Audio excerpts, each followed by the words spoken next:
While Premiere Pro has text-based search, you can't see on the timeline where these words actually are, and you can only find them one at a time. And then you lose your search results as soon as you look for another word. But there's a better way. Keyword Marker pinpoints multiple keywords in your footage with permanent visible markers. Search once, mark your keywords forever. Let me quickly walk you through how Keyword Marker actually works. Once you're installed, you just find the extension under Keyword Marker. And what we need to do here is create the captions. So in the text panel, it's already been transcribed, but I don't have any captions yet. So I'm going to create some captions from the transcript. So normally this is closed by default, but if you swing this open and if you want it to be extra accurate, if you slide these two sliders all the way to the left, then what it's going to do is it's going to make much, much shorter captions, which will make it easier for Keyword Marker to find the precise location that your speech is happening, but they won't be very useful for actual captions as subtitles displayed on screen, but we can remake them anyway. So for accuracy, slide these all the way to the left and press Create Captions. As you can see, it's made all of my captions. So I could search the captions and say leadership. And there it is. Leadership. I could hop through them. Leadership. Like that. But then as soon as I take this away, I lose all of my results. I don't know where they are in the timeline. And I can't add markers other than one at a time. So that's not much use. But now that I've got my caption file, I can go to export to SRT. And then I'm going to load it into Keyword Marker. So now I've got the text that I'll be able to find. Let's see. Yep, that's the one. This is correct because this file matches this file. But let's say I'd accidentally chosen a different one by mistake. Then I'd get this error that says, hey, the SRT is much longer than the sequence you're working with, and the file name doesn't match. So just as a precaution, it can tell you what's wrong if anything doesn't match.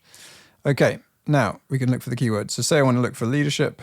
I just type leadership in there, or people, press return, or choice. Okay, and it will look for those keywords. And then every time it finds one of those keywords, it adds it to the preview so you can see the word in context and you can jump to the time codes once it makes the markers. If you wanted to and you need to save a preset, say for action and cut or specific words you're always looking for, say swear words, then you can create a preset and you can load the preset and it will do the same thing. Now all I need to do is choose where I want the markers on the timeline or the markers in the clip. If I choose clip markers, I can also then choose which target track to put the markers on. Say if you've got separate audio or you want to add it to all of the tracks, you can obviously do that with all tracks. But for now, I'm just going to push timeline markers to keep things simple. So I'm going to create 13 markers, and it's made the markers. So now up in the app, I can, if I want to, select the green ones and make it jump through the markers. The choice. And it finds them there. Or if I'm down here, I can use the default Premiere shortcuts of Shift-M to jump through them all. So let's see how it did. Jump to the first one. Should be leadership. Leadership has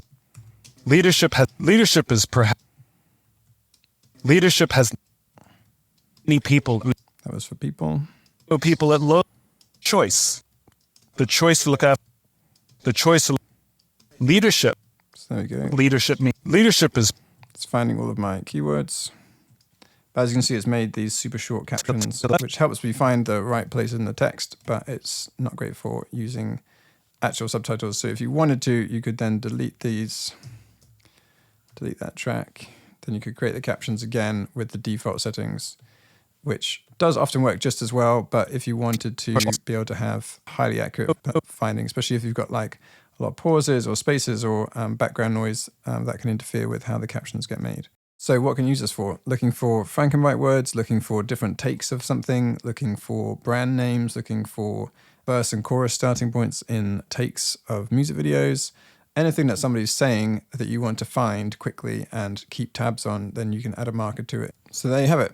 You can install this on up to 2 machines. You can use it in demo mode in which you can preview the results. You just can't add the markers. It's a one-time purchase. You get free updates for life, and you can use the code demo mode to download it for free and try it out before upgrading to a paid license.